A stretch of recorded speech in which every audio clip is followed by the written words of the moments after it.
Dans cette vidéo, je vais faire une introduction très générale au système d'exploitation. Alors d'abord, pourquoi ça s'appelle système d'exploitation? Eh bien parce qu'un système d'exploitation permet d'exploiter des ressources. Et ces ressources sont de quel type? Eh bien elles sont matérielles. On va maintenant définir ce que c'est une ressource matérielle pour un système informatique.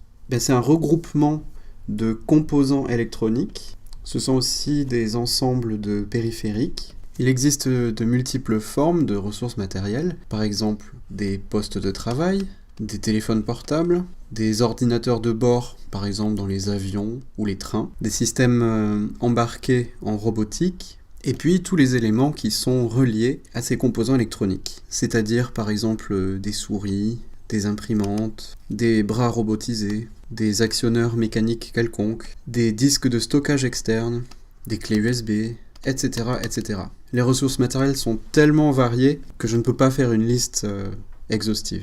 Cependant, on retrouve trois caractéristiques principales pour ces composants électroniques. Ils permettent, en général, de stocker de l'information. Ils permettent d'exécuter un traitement, des calculs, et ils fournissent des moyens de communiquer entre eux et d'interagir avec les humains. Voici quelques exemples de systèmes d'exploitation existants. D'abord les systèmes d'exploitation grand public que tout le monde connaît, Windows, macOS, OS qui signifie Operating System, système d'exploitation, Linux, iOS pour iPhone, iPad, Operating System, Android.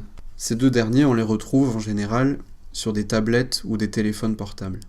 D'autres moins connus sont par exemple VxWorks, le système d'exploitation qui est installé sur les rovers martiens Spirit, Opportunity et Curiosity, ou la sonde Mars Reconnaissance Orbiter, Ouragan, qui est le système d'exploitation des lignes de métro parisiens, ou QNX, un système d'exploitation utilisé en robotique, par exemple dans les aspirateurs robots.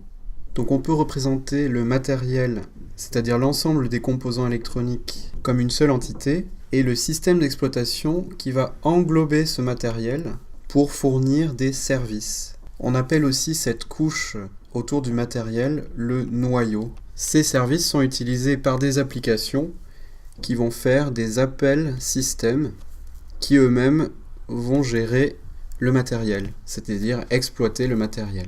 Enfin, les utilisateurs vont utiliser les applications.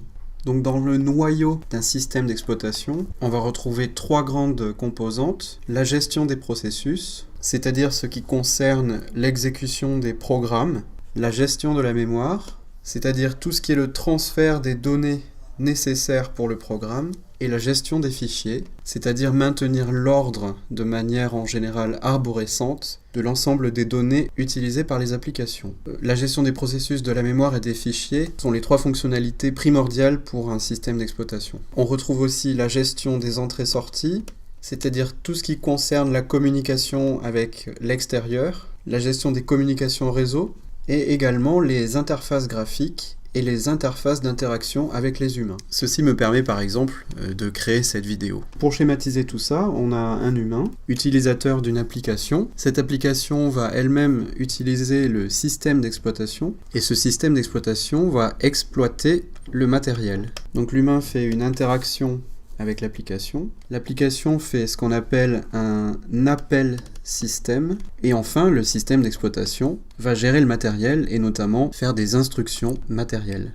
On a aussi d'autres types d'humains, si je puis dire. Celui qui va développer l'application, donc c'est le développeur. Celui-là, c'est l'utilisateur, c'est-à-dire l'utilisateur final de l'application. On a aussi le développeur du système d'exploitation. Et on a l'ingénieur de composants électroniques. L'utilisateur a juste besoin de savoir comment interagir avec l'application. Le développeur doit gérer non seulement l'interaction, mais également les appels système. Le développeur du système d'exploitation doit gérer tous les appels système et les instructions matérielles. Et l'ingénieur de composants matériels va faire attention aux instructions matérielles, notamment fournir de la documentation nécessaire pour le développeur du système d'exploitation.